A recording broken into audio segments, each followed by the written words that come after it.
Hello friends, मैं doctor रोशनी Verma, MD Ayurveda एवं योग। आज मैं आपको बताने जा रही हूँ कुछ ऐसी टेक्निक्स जिन्हें आयुर्वेद में मर्म, साइंस में वाइटल पॉइंट्स, एक्यूप्रेशर पद्धति में एक्यूप्रेशर पॉइंट्स और योग में योग मुद्रा कहा जाता है। इसमें सबसे ज़रूरी बात जो ध्यान रखने की है वो ये है कि योग मुद्रा को किसी भी ध्यानात्मक आसन में बैठकर किया जा सकता है। ध्यानात्मक आसन जैसे कि पद्मासन, सिद्धासन, सिंहासन और भद्रासन, ये होते हैं ध्यानात्मक आसन। इसके अलावा आप सुखासन या वज्रासन की स्थिति में भी योग मुद्राओं को कर सकते हैं। आज मैं आपको ज्ञान, आकाश, पृथ्वी, इंद्र और वायु मुद्रा के बारे में बताऊंगी कि इन्हें कैसे किया जाता है और इनको करने से क्या लाभ होता है। चलिए शुरू करते हैं। सबसे पहले हम बात करते हैं ज्ञान मुद्रा की। ज्ञान मुद्रा, जैसे कि नाम से स्पष्ट हो रहा है, जो ज्ञान प्राप्त करने के लिए मुद्रा की जाती है उसे ज्ञान मुद्रा कहते हैं। इसको करने से कंसंट्रेशन या एकाग्रता बढ़ती है, जो हमारी याद रखने की क्षमता होती है, हमारी मेमोरी, वो बढ़ती है।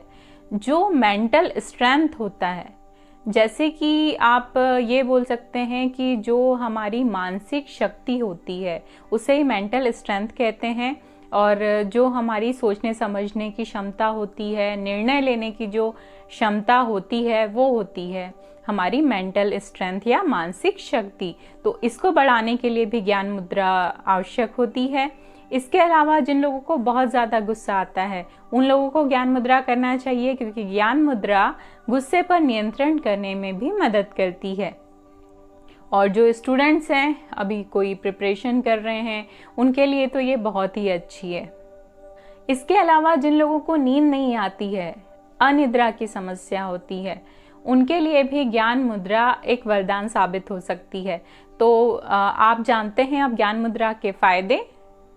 अपने अंगूठे और इंडेक्स फिंगर, यानी कि जो फर्स्ट फिंगर है, उन दोनों को मिलाना है और फिर बाकी जो उंगलियां हैं उनको सीधे रखना है।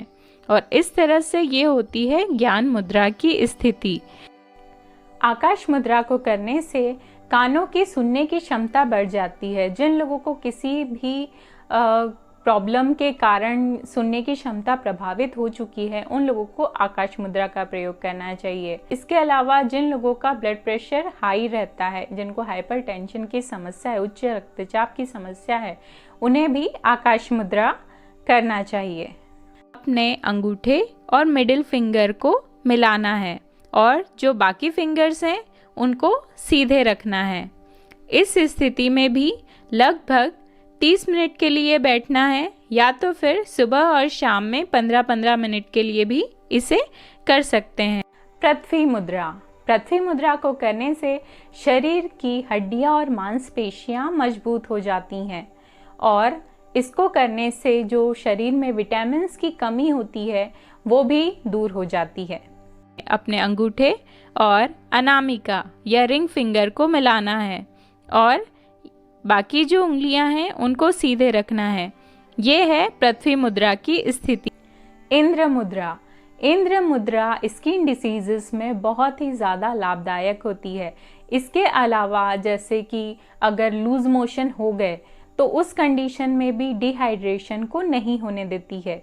और जिन लोगों को ये समस्या होती है कि बार बार यूरिनेशन के लिए जाना होता है, जैसे कि आपने देखा होगा डायबिटीज़ के पेशेंट्स या बीपीएच या जो प्रोस्टेट ग्लैंड की हाइपरट्रॉफी हो जाती है, वो बढ़ जाती है, उस कंडीशन में ये होता है कि बार बार मूत्र प्रवृत्ति होती है, बार बार यूरिनेशन के लिए जाना पड़ता है। तो अगर इंद्र मुद्रा का प्रयोग करते हैं तो फिर ये समस्या भी दूर हो जाती है।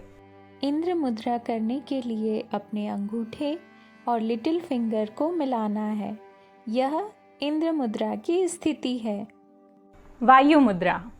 वायु मुद्रा में शरीर में किसी भी तरह का जो दर्द होता है उसमें लाभ होता है, चाहे फिर वो आर्थराइटिस हो, घुटनों में जो दर्द होता है वो दोनों तरफ का आर्थराइटिस, जैसे कि संधिवात या आमवात कहते हैं, गठिया भी बोलते हैं आप जिसको, इसके अलावा और भी कहीं जैसे एड़ी में पेन हो जाता है कभी कभी, या ज़्यादा चलते हैं तब हो जाता है, या हार्ट पेन, या शोल्डर्स में पेन, कोई बोझ उठा लेते हैं तो हो जाता है। तो इस टाइप से किसी भी तरह का जो दर्द होता है उससे निवृत्ति के लिए, उससे छुटकारा पाने के लिए वायु मुद्रा बहुत अच्छी होती है। और आयुर्वेद में भी कहा जाता है कि जो वात होता है वही जो है दर्द का कारण होता है। किसी भी तरह का जो पेन होता है वो बिना वात दोष की अधिकता के हो ही नहीं सकता है, उसके लिए वात कारण होता है।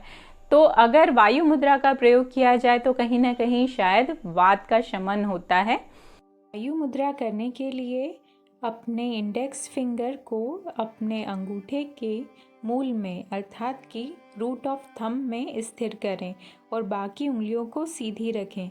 ये वायु मुद्रा की स्थिति है। तो इस तरह से मैंने आपको 5 मुद्राएं बताई है आज के वीडियो में, और उनको कैसे किया जाता है ये भी बताया है। उम्मीद है आपको ये वीडियो पसंद आया होगा, और अगर ऐसा है तो प्लीज़ इस वीडियो को लाइक करें और चैनल को सब्सक्राइब करें। थैंक यू, मिलते हैं नेक्स्ट वीडियो में।